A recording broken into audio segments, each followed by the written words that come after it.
I'm Jordan Chetcuti, and I'm going to present some of the work I did as part of my PhD at the UK Centre for Ecology and Hydrology. My apologies for their old logo. And the University of Leeds, working with Bill Coonan and James Bullock. But I'm now at Trinity College Dublin, doing a postdoc working with James Stout on POSH-B and creating a Bombus individual-based model as part of the ALMAS framework. So I'm going to talk to you guys today about habitat association, and there's a tendency often to talk about species as being a woodland species or a grassland species or a wetland species, and this definitely can be the case. And it was definitely the way we were thinking when I was back working at Forest Research, and we were looking at habitat networks, and we were looking to see how species move between patches of woodland or grassland, as you can see evident from this cover of a report I ended up making a ways back. And this is a way of thinking that I continued to be very much invested in going into the PhD, when I began to start trying to work out how to do individual-based modelling. And one of the things I was interested in doing this modelling was habitat connectivity and fragmentation. And you can see here I basically created a number of species which basically are all tied to this one habitat, despite me trying to add in some further complications like differences in the matrix and that sort of thing, and different niches even within that habitat. But these species are very much linked directly to that one single habitat. And a bit quicker than I would have liked there. And invariably then you end up only with one species surviving in each of those patches of habitat. I then went on to start trying to work out how to take Chris Topping's Almus Bimbidian Lampros model and bring that into NetLogo, something he's horrified about. Now I'm working with him, and I've told him that I've done this because he spent years developing these really complicated C++ massive scale models, and here I am writing it into NetLogo. But yet again, I was still very much thinking in terms of this one species being tied to one habitat, although in this case moving between fields and field margins in summer and winter.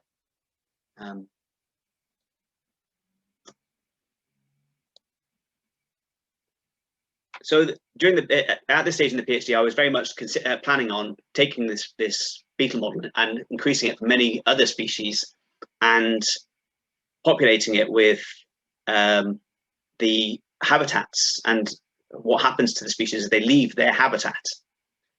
So I started looking at doing some pitfall trapping to try and work out how abundance of particular species would drop off as it left its habitat. So I started trying to put out some drift fences in between heathlands and woodlands to see how heathland species and woodland species each dropped off as they would go into the other neighbouring habitat. But this very much led me to the question then of which are the species that are associated with that woodland or that heathland. So the best resource I really had available to me at the time was the Pantheon database for the British Recording Centre. And you can see here you've got an example of Abax parallelepipedus, which they've got down as broad biotype or habitat as shaded woodland floor. And that's really all the information on habitat we have for that species in this database. So trawling through the literature, I began to try and determine which habitats species are associated with. I was actually seeing some unusual conflicting information. People actually calling a particular species a woodland species to basically support their argument. And then in the next paper I was reading, another person saying, oh, this is a grassland species and it hates woodland, because that was very much supporting of their argument. I'm not saying they were doing it for those reasons, but in their experience, that was how the species was associated. And then there's also the question of which habitats do the species dislike? And in all this information, you're very much talking about this species being associated with this particular habitat, but where are they not going, or where do they not prefer to be? So I started trying to explore methods for looking at this information, finding out the habitat association and disassociation. And yet again, quite a pot of muddled different sorts of modeling. When you look for habitat association, you get a lot of things, a lot of species distribution models, a lot of indicator species, and what I would actually call habitat association, which I think is somewhat separate from those two, as each being a distinct thing. So I came across this 5-coefficient correlation, which is a correlation method which is used quite a lot in botany to look at site fidelity of species to a particular habitat type. And the paper where they present this is actually most often cited for the indicator species inval model that they have, and in it they present when it's appropriate to use each, and habitat association really is the one that would be most appropriate for me to be trying to determine which habitat species are associated with or not. But it's not perfect. It's a binary model, but with each location being a particular habitat, or having a particular species in that location. But when I started trying to explore this using the MBN Atlas database and the Land Cover Map 2015, with my 100-meter locations, many of the locations have multiple habitats within them.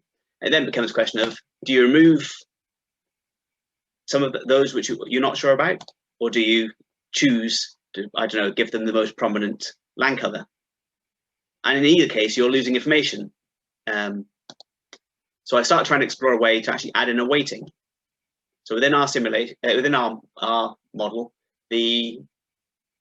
I did this simply by the area of habitat, although this could also be done in a number of different ways, including some of the older land cover maps have got actually uncertainty of the classification of the land cover itself. I'm working on a paper at the moment where we're actually using lengths of hedges out of the proportion of the whole amount of hedges for different hedge types. You could buffer locations, which I think might be appropriate for particular more mobile species. If you actually knew they'd be moving around within a sort of distance, you actually increase the area of this, or even have some sort of variable buffer. But in this case, we used simply the area. So if we go back to our Pantheon database and briefly the ABAX species, with our woodland floor, you can see the results we then got out of it from this. And you can see we are very much getting that woodland as being the top association for this species. But interestingly, also acid grassland, heathland grassland, and inland rock. And in the LCM 2015, the inland rock is actually included as a heathland, within the heathland broader category. What we're also getting now is actually quite interesting in the fact that we're actually getting where the species isn't found or isn't associated. And it seems to dislike, as it were, although I get told off occasionally for making these species potentially more intelligent than they may be, and suggesting their likes and dislikes.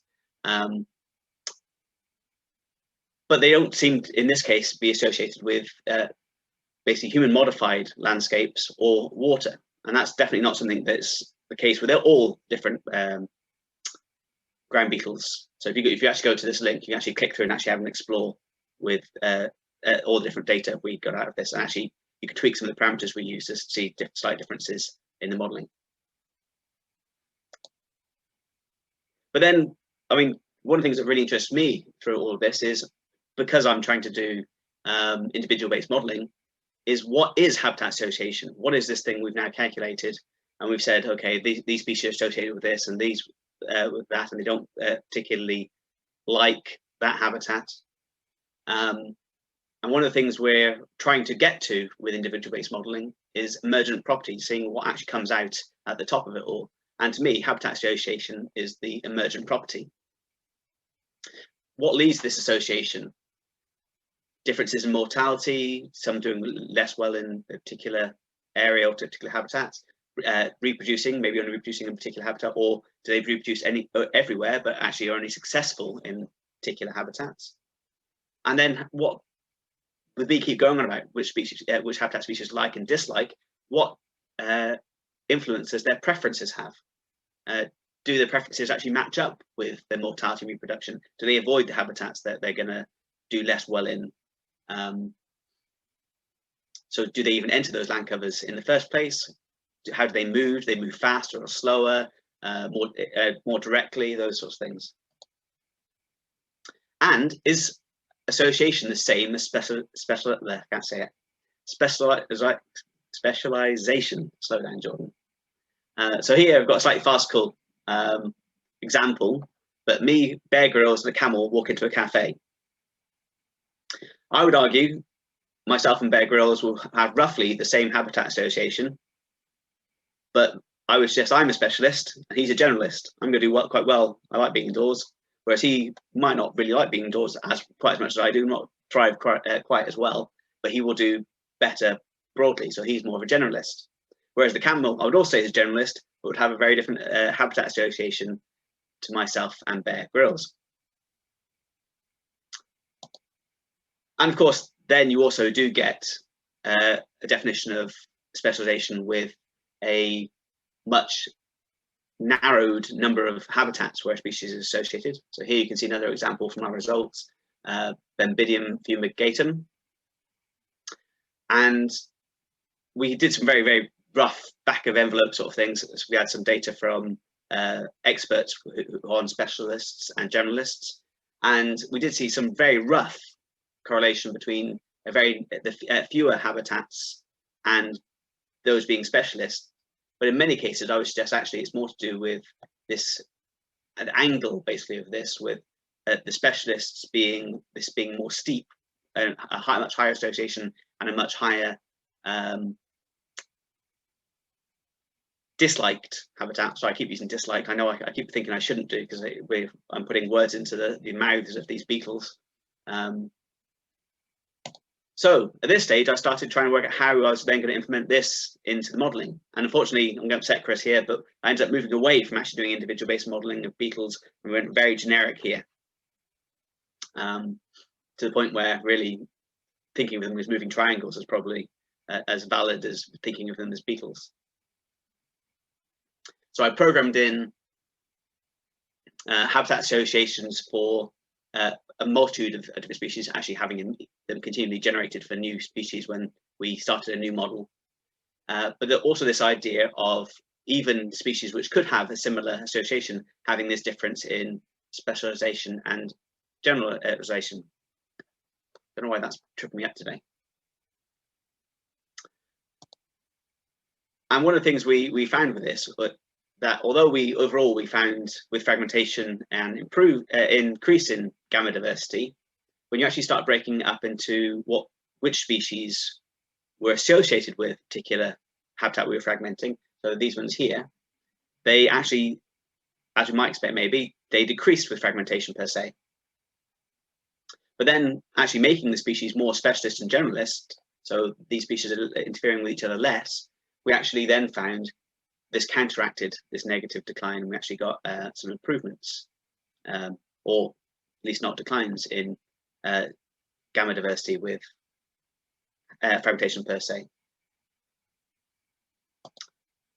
Which, yeah, again, a result we probably wouldn't have got if we hadn't used an habitat association approach, actually thinking about a species levels perspective of species in the landscape. And it's something I was getting a bit of flack for trying to publish this, because a lot of people are very much, but you've looked at multiple habitats, and how are you not fragmenting them all equally, and you're only fragmenting one habitat, and all those sorts of things.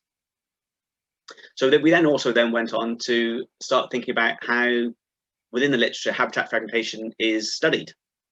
And one of the things that at least at the very much the patch scale habitat fragmentation per se argument, it's very much a binary landscape with habitat there they're looking at fragmenting and some sort of blanket matrix. The classic example being the Haddad lab, who are cutting patches into continuous cover forest, continuous plantation forest, and actually then looking at how species can move between these patches.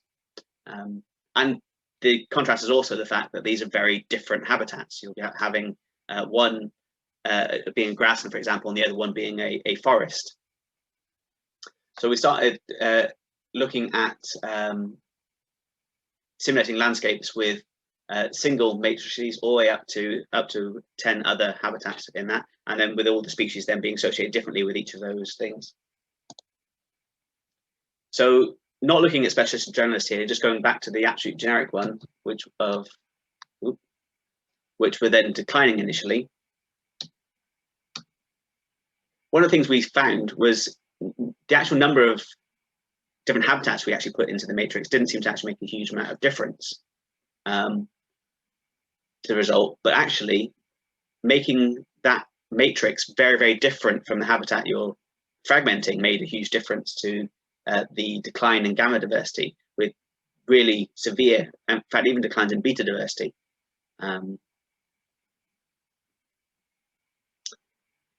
And we also then began to think about, yet again, how species move within these different habitats. And all the modeling I'd done up to this point was to do with random walking.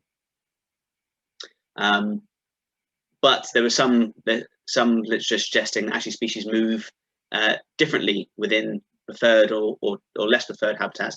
And yet again, the Haddad lab, there's some great stuff with them chasing around butterflies, trying to see what they do as they move between different sorts of habitats, all the way through to correlated random walking.